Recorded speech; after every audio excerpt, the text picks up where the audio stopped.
ശാന്തി. ജൈസാ പാനി വൈസാ വാണി എന്ന് ഹിന്ദിയിലൊരു ചൊല്ല് പറയാറുണ്ട്. എങ്ങനെയുള്ള വെള്ളം കുടിക്കുമോ അതുപോലൊരു മനുഷ്യൻ്റെ മനസ്സാകും അത്രേ. അപ്പം നമ്മൾ വെള്ളം കുടിക്കുന്ന സമയത്തെക്കുറിച്ച് ആരും ചിന്തിക്കാറില്ല. പലരും ഞാൻ പറഞ്ഞ് കേട്ടിട്ടൊക്കെ ഉണ്ട്, വെള്ളം കുടിക്കുമ്പോൾ ഇരുന്ന് സമാധാനത്തിലെ വെള്ളം കുടിക്കാവുന്നൊക്കെ. പക്ഷേ ഇന്നത്തെ നമ്മുടെ ലൈഫിലൊന്ന് തിരിഞ്ഞു നോക്കിയേ, ദാഹം തോന്നിയാൽ വെള്ളം എടുത്തു വേഗം അങ്ങ് കുടിച്ച് തീർത്തു ഓടി. ഇതാണ് നമ്മുടെ ഇന്നത്തെ തിരക്ക് പിടിച്ച ലോകത്തിനൊരു സിസ്റ്റം. വാസ്തവത്തിൽ ദിവസവും നിങ്ങൾ കുടിക്കുന്ന വെള്ളത്തെ കുറച്ച് ചാർജ് ചെയ്ത് കുടിക്കുകയാണെങ്കിൽ അത് തന്നെ നിങ്ങൾക്ക് നല്ലൊരു ആരോഗ്യവും മനസ്സിന് സന്തോഷവും ഒക്കെ ഉണ്ടാക്കാൻ സാധിക്കുന്ന ഒന്നാണ്.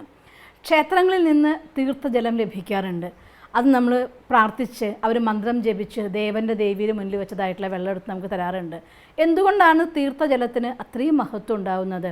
കാരണം ആ സമയത്ത് ചിന്തിക്കുന്നതായിരിക്കുന്ന മന്ത്രിക്കുന്ന മന്ത്രത്തിൻ്റെ ചിന്തകളുടെ ശക്തിയാണ് ആ ജലത്തിനെ ശക്തമാക്കി മാറ്റുന്നത്. പുരാണങ്ങളിൽ കഥകളിൽ കേട്ടിട്ടുണ്ട്, ഋഷി മുനിമാർ അവരുടെ കമണ്ഡലുവിൽ നിന്നുള്ളതായിട്ടുള്ള വെള്ളം എടുത്ത് ജപിച്ചെറിഞ്ഞു, അങ്ങനെ രോഗിയുടെ രോഗം മാറ്റി. ശാപം കൊടുക്കുകയാണെങ്കിലും ഇന്നതാവട്ടെ എന്ന് പറഞ്ഞപ്പോൾ അതായിപ്പോയി എന്നൊക്കെ. ഇന്നതാവട്ടെ എന്ന് പറഞ്ഞാൽ ആവുമില്ലേ, അതവിടെ നിൽക്കട്ടെ. ശാസ്ത്രീയമായി തെളിയിച്ച ഒരു കാര്യമാണ്, ഒരു മനുഷ്യൻ്റെ ചിന്ത എന്താണോ അത് തീർച്ചയായിട്ടും വെള്ളത്തിൽ അതിൻ്റെ പ്രഭാവം ഉണ്ടാക്കും. നിങ്ങൾ ഇതിനെ കാണാൻ ആഗ്രഹിക്കുന്നെങ്കിൽ വാട്ടർ മെമ്മറി എന്ന പേരിൽ നെറ്റിൽ കയറിയിട്ട് നിങ്ങളൊന്ന് ടൈപ്പ് ചെയ്താൽ നിങ്ങൾക്ക് കാണാൻ സാധിക്കും വെള്ളം മനുഷ്യൻ്റെ ശരീരത്തിൽ എന്തുമാത്രം പ്രഭാവം ഉണ്ടാക്കുന്നുണ്ട്, മനുഷ്യൻ്റെ സങ്കല്പങ്ങൾ വെള്ളത്തിൽ എന്തുമാത്രം പ്രഭാവം ഉണ്ടാക്കുന്നുണ്ട് എന്നുള്ളത്. അതുകൊണ്ട് ഒന്നിച്ച് ഡൈനിങ് ടേബിളിൽ കഴിക്കാനിരിക്കുമ്പോൾ നമ്മുടെ മുന്നിലിരിക്കുന്നതായിട്ടുള്ള വെള്ളം എല്ലാവരും മുന്നിലും ഗ്ലാസ്സുകൾ വെച്ചിട്ടുണ്ടാവും. എന്തൊക്കെയോ വർത്തമാനം പറഞ്ഞ് കുറേ സമയം സംസാരിച്ചിരുന്ന ശേഷം ആ വെള്ളം എടുത്ത് കുടിക്കുമ്പോൾ സ്വാഭാവികമായിട്ടും അത്രയും സമയം നിങ്ങളുടെ സങ്കല്പമെല്ലാം ആ വെള്ളത്തിനുള്ള അലിഞ്ഞു ചേർന്നു എന്നുള്ളതാണ് സത്യം. അതുകൊണ്ട് ആ വെള്ളം കുടിക്കുമ്പോൾ നമ്മുടെ മനസ്സും ഡിസ്റ്റർബ്ഡ് ആവും. ശരീരത്തിൽ ആ വെള്ളം ചെല്ലുന്നതോടുകൂടി അതിലലിഞ്ഞതായിരിക്കുന്ന ഊർജ്ജം എന്തോ ആ രൂപത്തിലേക്ക് വെള്ളത്തിൻ്റെ തന്മാത്രകളുടെ വിന്യാസം മാറുകയും അത് ശരീരത്തിൻ്റെ ആരോഗ്യത്തെ വരെ ബാധിക്കുകയും ചെയ്യും. അതുകൊണ്ടാണ് ആഹാരം കഴിക്കാനിരിക്കുമ്പോൾ, പണ്ടൊക്കെ ഞാൻ എൻ്റെ വീട്ടിൽ എൻ്റെ അച്ഛൻ ചെയ്യുന്നത് കണ്ടിട്ടുണ്ട്, ആഹാരം കഴിക്കാനിരിക്കുമ്പോൾ ആദ്യം ഒന്ന് തൊഴുത് കുറച്ച് വെള്ളം എടുത്ത് അതിൻ്റെ ചുറ്റും ഇങ്ങനെയാക്കി വെള്ളം വെച്ച് പ്രാർത്ഥിച്ച് 2 മണി അവിടെ വരുന്ന ഏതെങ്കിലും പ്രാണികളുണ്ടെങ്കിൽ ഉറുമ്പോ മറ്റോ, പണ്ടൊക്കെ ചാണം തെച്ച വീടായിരുന്നല്ലോ, അപ്പോൾ അവിടെ താഴെ വെച്ചിട്ട് അവർക്ക് വേണ്ടി വെച്ച് അല്ലെങ്കിൽ ഭൂമിദേവിക്ക് കൊടുത്ത് ഇങ്ങനെ ഒരുപാട് നല്ല സങ്കല്പങ്ങൾ ക്രിയേറ്റ് ചെയ്ത ശേഷം ആ ആഹാരം കഴിക്കുന്നത് ഞാൻ കണ്ടിട്ടുണ്ട്. പ്രത്യേകിച്ചും ഏതെങ്കിലും വ്രതാനുഷ്ഠാന സമയത്താണെങ്കിൽ ഇക്കാര്യത്തിലൊക്കെ വളരെ ശ്രദ്ധയോടെ അച്ഛൻ ചെയ്യുന്നത് ഞാൻ കണ്ടിട്ടുണ്ട്.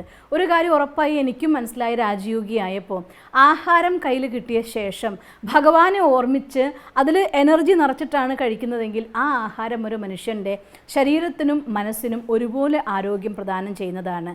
അതേസമയം ആരെങ്കിലുമൊക്കെ ചീത്ത വിളിച്ചും പറഞ്ഞും ദേഷ്യപ്പെട്ടും പിണങ്ങിയിട്ടുമാണ് ആഹാരം കഴിക്കുന്നതെങ്കിൽ ആ ആഹാരം ശരീരത്തിനും മനസ്സിനും ഒരുപോലെ ദോഷം ഉണ്ടാക്കുന്നതുമാണ്.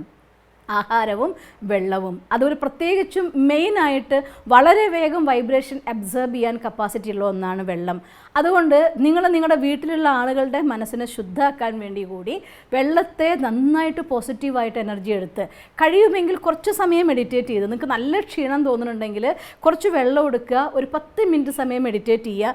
മെഡിറ്റേറ്റ് ചെയ്യുമ്പോൾ നിങ്ങളുടെ എനർജി സ്പ്രെഡ് ചെയ്യിക്കാനുള്ള നല്ല പോയിൻ്റാണ് ഭ്രൂമധ്യം.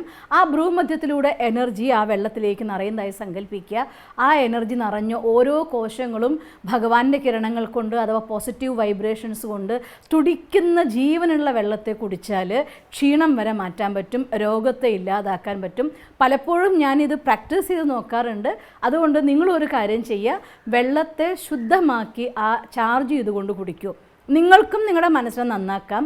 അതുപോലെ വീട്ടിൽ വരുന്ന ആർക്കെങ്കിലും നമ്മൾ വെള്ളം കൊടുക്കുന്നുണ്ടെങ്കിൽ ആ വെള്ളം എടുത്ത് അവരുടെ അടുത്ത് എത്തനേക്കാൾ മുന്നുള്ള സമയം അതിൽ ഫുൾ പോസിറ്റീവായിട്ടുള്ള ഹാപ്പിനെസ്സിൻ്റെ വൈബ്രേഷൻ നിറച്ചിട്ട് കൊടുത്താൽ വരുന്ന ആളുകളുടെ മനസ്സിനും തണുപ്പ് കിട്ടും, അവരുടെ ശരീരത്തിന് അത് ആരോഗ്യദായകമാവും. വീട്ടിലെ ഓരോ അംഗങ്ങളും പരസ്പരം ഇത്തരത്തിൽ എനർജി എടുക്കുകയും കൊടുക്കുകയും ചെയ്യുന്ന രീതിയിൽ നമ്മുടെ വീട്ടിലെ അംഗങ്ങളെല്ലാം ശ്രദ്ധിക്കുകയാണെങ്കിൽ ആഹാരം അമൃത് പോലെ പ്രവർത്തിക്കാനായി തുടങ്ങും.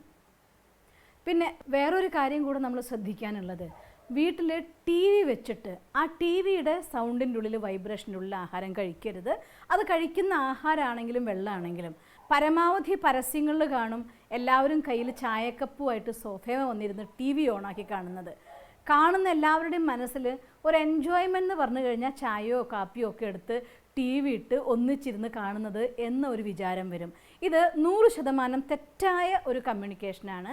ആ രീതിയിൽ കഴിക്കുന്ന ഓരോ വെള്ളത്തിലും നിങ്ങളുടെ മനസ്സിലുള്ള ഫീലിങ്സ് എന്തോ അതങ്ങനെ തന്നെ അങ്ങ് ഉള്ളിലേക്ക് ഇമർജാവും.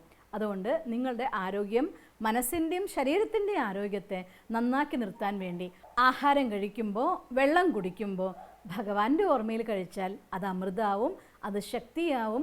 നിങ്ങൾക്ക് ഡോക്ടർക്ക് പൈസ കൊടുക്കുന്നതിൻ്റെ അളവ് കുറയ്ക്കാൻ പറ്റും. നല്ല സന്തോഷം മനസ്സിനുണ്ടാവും.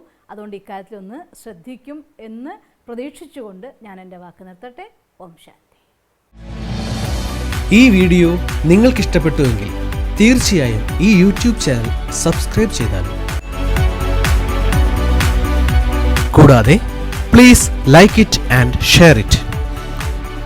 ഒപ്പം ഞങ്ങളുടെ ഫേസ്ബുക്ക്, ട്വിറ്റർ, ഇൻസ്റ്റാഗ്രാം കൂടി ഫോളോ ചെയ്ത് നിങ്ങളുടെ പ്രോത്സാഹനങ്ങൾ തന്നാലും. നിങ്ങളുടെ അഭിപ്രായങ്ങൾ ഞങ്ങൾക്ക് ഏറെ വിലയേറിയതാണ്. അത് കമന്റ് ബോക്സിൽ എഴുതിയാലും. ഞങ്ങളെ സ്നേഹിക്കുന്ന, ഞങ്ങളോടൊപ്പം നിൽക്കുന്ന ഏവർക്കും അകമഴിഞ്ഞ് നന്ദി.